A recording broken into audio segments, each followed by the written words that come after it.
আবারও রিমান্ডে আনিসুল সালমান বললেন কোঠা আন্দোলনের পক্ষে ছিলেন। এবার রাজধানীর বাড্ডা থানায় করা সুমন শিকদার হত্যা মামলায় সাবেক আইনমন্ত্রী আনিসুল হক ও সাবেক প্রধানমন্ত্রী শেখ হাসিনার উপদেষ্টা সালমান এফ রহমানের 5 দিনের রিমান্ড মঞ্জুর করেছেন আদালত। আজ বৃহস্পতিবার সকাল 7:30টার দিকে ঢাকা চিফ মেট্রোপলিটন ম্যাজিস্ট্রেট আদালত এ আদেশ দেন। এর আগে পৃথক ও 3 মামলায় আনিসুল হক ও সালমান এফ রহমানের মোট 20 দিনের রিমান্ড মঞ্জুর করেছিলেন আদালত।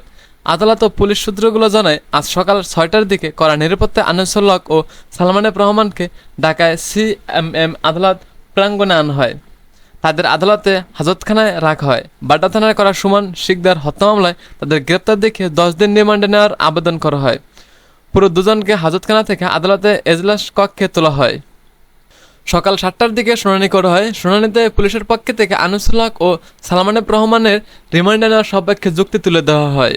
অন্যদিকে রিমান্ড আবেদন নামঞ্জুর করার জন্য আদালতের কাছে আর্জি জানান আনিসুল হক ও সালমান এফ রহমান।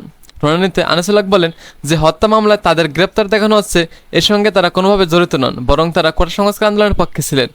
উভয় পক্ষের শুনানি নিয়ে আদালত আনিসুল হক ও সালমান এফ রহমানকে 5 দিন করে রিমান্ডে নিয়ে জিজ্ঞাসাবাদ করার অনুমতি দেন। 13 আগস্ট রাজধানীর সদরঘাট এলাকা থেকে আনিসুল হক ও সালমান এফ রহমানকে গ্রেপ্তারের তথ্য জানায় পুলিশ। পরদিন তাদের নিউ মার্কেট থানায় করা হত্যার শাহজাহান আলী হত্যা মামলায় 10 দিনের রিমান্ড মঞ্জুর করেন আদালত। রিমান্ডে নিয়ে জিজ্ঞাসাবাদ শেষে তাদের 24 আগস্ট আদালতের